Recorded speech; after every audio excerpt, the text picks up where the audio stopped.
How to check app installed date on your phone.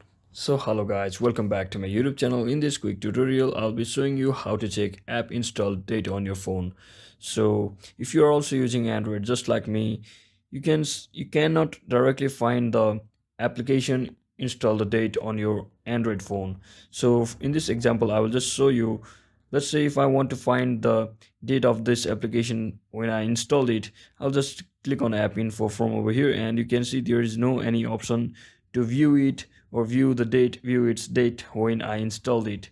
So in this case what we can do is just simply search in for the application called app info store info.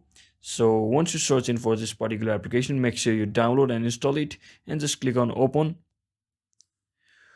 For iPhone users, there should be option called App Info where you can directly view the app installed date by clicking on that option. So for Android, we have to use this method. So just tap on scan once you open the application, and from over here just search in for the application which you wanted to view for its date and just tap on it. And as you can see, when you scroll down you'll see the its install date. So its install date was 10 October 2024.